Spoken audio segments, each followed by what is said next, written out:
আমি সায়েম দাদি automobile driving training স্কুলের প্রশিক্ষক মোহাম্মদ আব্দুল হাদি দুলাল। আজকে এখানে আমার একজন পুরাতন ছাত্র আজকে আমাদের কি বুঝাবে এই জিগজ্যাগ আমরা কিভাবে যাব এবং বা কিভাবে আসব, এই জিগজ্যাগের অর্থটা কি, এই জিগজ্যাগটা আমরা কেন শিখি থাকি। উনি আমাদের একজন পুরাতন স্টুডেন্ট, আমাদের এই স্কুলের ছাত্র। উনি আজকে এই আমরা সবাইকে উনি বলবে কিভাবে এই জিগজ্যাগের অর্থটা কি আর এই জিগজ্যাগটা কিভাবে করতে হবে। দেখি আঙ্কেল বলো তো এই জিগজ্যাগ শব্দটা কি। জি, আসসালামু আলাইকুম।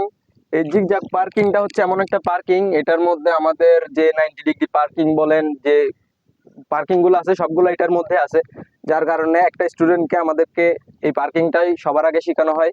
সো আজকে আমায় নমুনা একটা পরীক্ষা দিব, আঙ্কেল যেগুলো আমাদেরকে শিখাইছে এটা আমি দেখাবো এই জিগজ্যাগ কিভাবে করতে হয়, কিংবা গাড়ি কিভাবে সামনে যাইতে হয় এবং কিভাবে রিভার্সে আসতে হয়, এখন আমি এখানে দেখাবো। তো ঠিক আছে, তাহলে আসো উনি আমাদেরকে দেখাবে, আপনারা দেখিয়ে বলো। প্রথমে আমরা এখন যে স্টেপটাতে আছি এটা হচ্ছে আমাদের পার্কিং 1 বা স্টেপ 1 শুরুর দিকে। হ্যাঁ, তো আমরা যখন গাড়িটাকে সামনের দিকে এগোবো তখন আমাদেরকে খেয়াল রাখতে হবে টার্নিং এর ক্ষেত্রে আমরা যদি বামে যাই তাহলে আমাদের ডান দিকের পতাকাটি চেপে আসতে হবে।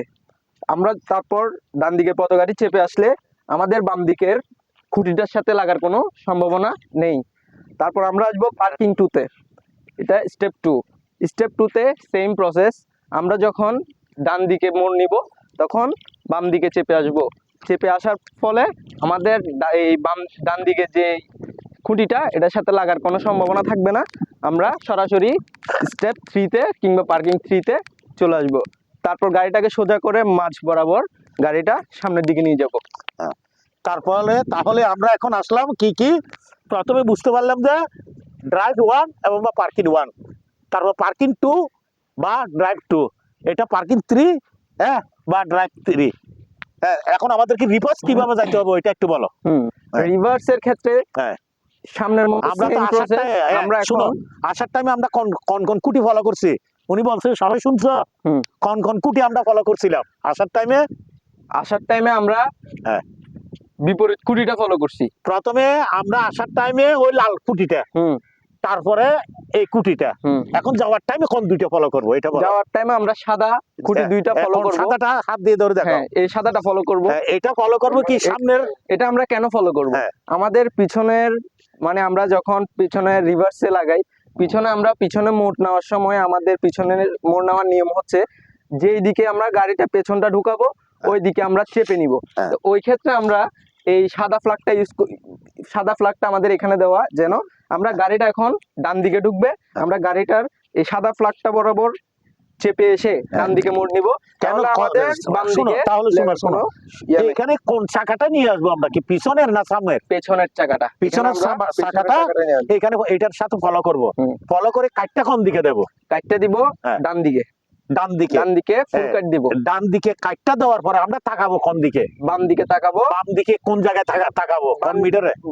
আমরা বাম মিররে তাকাবো এবং পিছনের হোয়াইট পতাকা আসা পর্যন্ত আমরা ওইটা ফলো করতে থাকবো। ওইটা ফলো করে এইখানে চাবাইলাম কোনটা? ডান পাশেরটা। এখন চাবাবো কোনটা?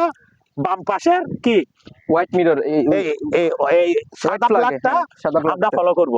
সাদা ফ্ল্যাগটা ফলো করে এখানে যখন পিছনের চাকাটা আসবে তখন আমাদের স্টার্টিংটা কোন দিকে ঘুরবে? বাম দিকে ঘুরবে। বাম দিকে ঘুরবো, তাকাবো কোন দিকে? ডান দিকে তাকাবো। তাহলে ডান দিকে তাকাইয়ে আমরা বের হয়ে যাব। এটা সবার খেয়াল থাকবে তো। এইটা একটা জিনিস খেয়াল রাখবে, এই পার্কিংটা আমাদের না সমস্ত ড্রাইভারের অত্যন্ত গুরুত্বপূর্ণ বিষয়। একটা কথা মনে রাখবে, একজন চালক শুধু গাড়ি চালায় না, একজন চালকের মাধ্যমে আমাদের দেশের সর্বপ্রথম রেমিটেন্স আসবে। কারণ আমাদের এখান থেকে ড্রাইভিং শিখে যখন বাইরে যায় গাড়ি ড্রাইভিং করবে, তাহলে ওখান থেকে ও টাকা পাঠাবে আমাদের দেশে, তাহলে আমাদের অর্থনীতি কি উন্নয়ন হলো। একজন চালক যদি ভালোভাবে গাড়ি ড্রাইভিং করে, ও যদি নিজেকে একজন দক্ষ চালক তৈরি করতে চায়, তাহলে ওর দ্বারা আমাদের কি হবে, সড়কে হাজার হাজার দুর্ঘটনার থেকে আমরা মুক্তি পাবো। তাহলে কাজ কি, আমরা যে কাজটা করব এটা মন দিল লাগাই করব, কারণ এটা একটা এই শুধু বাংলাদেশের জন্য না, সারা পৃথিবীর জন্য অত্যন্ত গুরুত্বপূর্ণ একটা কর্ম। মনে থাকবে তো। এটার মাধ্যমে আমরা এখনো এই দেশে সারা পৃথিবীতে সড়ক দুর্ঘটনায় হাজার হাজার লোক মারা যায়, কারো বাবা, কারো সন্তান, কারো ছেলে, কারো ভাই, কারো স্বামী। এই সড়ক দুর্ঘটনার কারণে অনেকে সন্তান হারিয়েছে, অনেকে স্বামী হারিয়েছে, অনেকে বাবা হারিয়েছে। কেন? ওনারা ভালো দক্ষ না থাকার কারণে। তাহলে আমরা আজকের থেকে চেষ্টা করব আমাদের কারণে যাতে কারো সংসারের ক্ষতি না হয়, আমাদের কারণে যাতে এই দেশের ক্ষতি না হয়। ঠিক আছে? তাহলে আমরা চেষ্টা করব ভালো একজন ড্রাইভার হওয়ার জন্য। ভালো ড্রাইভার হওয়ার জন্য, ড্রাইভার হতে হলে কি করতে হবে? আমরা এই মনোযোগ দিয়ে এই প্র্যাকটিস গুলা, traffic sign, traffic signal, road signal, এই ধরনের জিগজ্যাগের মাধ্যমে আমরা একজন ভালোভাবে নিজেকে দক্ষ চালক পরিচিতি দিতে পারবো। বন্ধুরা, আজকে এই পর্যন্ত। আমি আপনাদের সামনে ইনশাল্লাহ যদি বাঁচি থাকি আপনাদের জন্য আরো নিত্য নতুন এই ধরনের ভিডিও নিয়ে আসবো। আজকে এই পর্যন্ত। আল্লাহ হাফেজ।